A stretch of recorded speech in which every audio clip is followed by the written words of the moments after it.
I know you. You overthink every move. You compare yourself to every person, and deep down, you feel like you'll never measure up and you stay stuck. Carl Jung says, until you make the unconscious conscious, it will rule your life and you will call it fate. I was talking to a friend yesterday about our basement, so to speak, our non conscious world where we lock away our automatic behaviors in the basement. And we lock them under a key and we don't allow them to come up, but they run the show. They keep running and we're not consciously aware of them. The key to unlocking that basement is awareness. It's the first step in transformation, and until you have awareness of them, you're going to keep repeating the patterns. But it's not enough to just create awareness, because many people, when they create awareness and they open that door to the basement, it floods them, it overwhelms them and runs them and knocks them down. And they repeat their patterns and they shove everything back down in the basement and they lock the door and they turn off that awareness so that they don't have to face it. And they do that by judging it or justifying it. If I could judge what's coming out of that basement or justify what's coming out of the basement, I don't have to face it.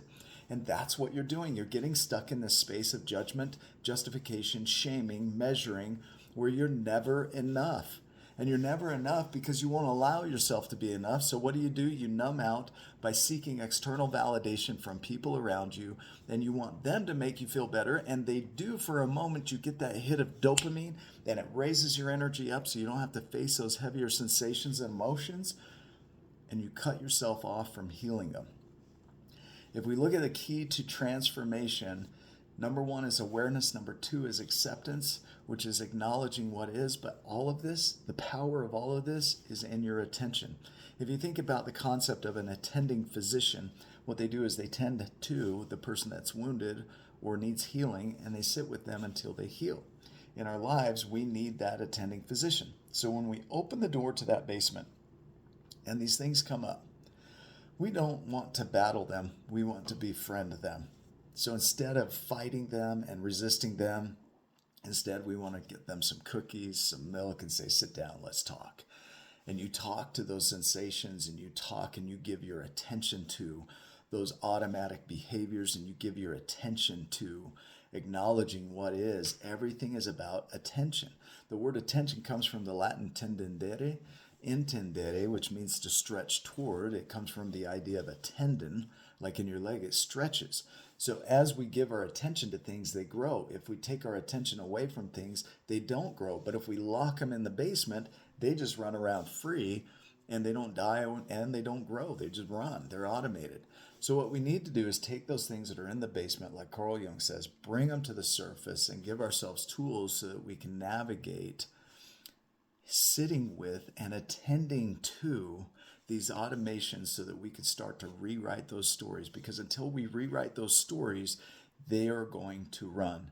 It is our attention to things that causes them to grow. 90% of what we create in our world is through attention. Even though at a conscious level, about 5% of your conscious awareness is available to you at any given time. 95% is automated thinking, 40% is automated behaviors. And so we allow that to just run free without ever sitting with it and rewriting it. So your goal here is to give your attention to these things so that you could start to rewrite your story and create new automations, because over time, as you repeat things, they get plugged in and they start running on the automations, and now you're coming out more powerful, and that takes ownership. Ownership is everything here. You've got to own your inner story. You've got to own your power. You've got to know that you're the one that is going to create your shift. As long as you're waiting for somebody out there to come and rescue you, you will never shift. As long as you're dependent on other people's validation of you, you're never going to shift. And this is what we do that's really sneaky, is we tell people, oh, I'm not worth it.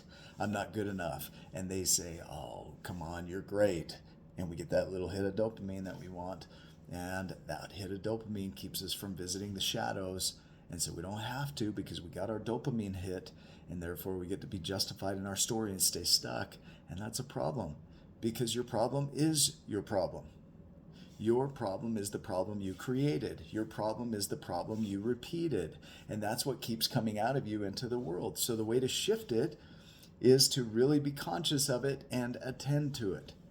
So In the programs that I run, we sit with you and we teach you how to do that for yourself, because many people haven't been instructed on how to do this. Attention takes energy, it takes effort, it's costly when it comes to our mind and our physical body. So, what we do is we teach you how to recognize what's in the basement, your non conscious patterns. We help you to wake up to that and unlock that door and open it up so that it can come into your world and start to be healed.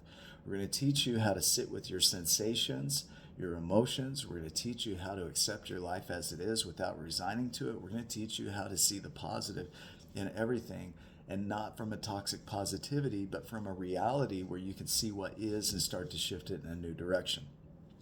We teach you everything from tools of empowerment to anchor yourself in so that you don't get overwhelmed by your emotions and sensations. And we teach you how to step into an unknown world, looking for possibility, abundance, imagining with unlimited access to everything you could ever need to create anything you can imagine. We teach you how to surrender and how to nurture yourself and your creations and how to leave an impact in the world. And we do this all through attention. So for 6 weeks, if you want to be a part of our upcoming program, it's on October 20th, 2024. It starts at 11 a.m. MDT, and we do it by Zoom. You can do it from anywhere in the world. And I promise you, this is going to be the most powerful framework you've ever learned to give attention to your inner world so that you can start to heal it. It's nobody else's responsibility. Nobody's coming to rescue from it. It's up to you, and we're going to teach you how to do that. Now, if you're not ready to attend that, I created an application in AI and ChatGPT that will do that for you, and I promise you it will knock you on your ass and pick you up at the same time. So if you want information on that, I'll give you a link to that. Otherwise, ask me how you can be a part of my upcoming program, because I promise you this is going to be the most powerful thing you've done for yourself in a long time. Let's stop that perfectionism. Let's stop you measuring yourself against what you think others are thinking. Let's get you back to your power, because that depression you're feeling, that anxiety that you're feeling, isn't from who you are at your core. Your worth is innate. It's from who you think you are. So let's shift that. Look forward to seeing you in the next video. Go make it a giant day. I'll talk to you soon.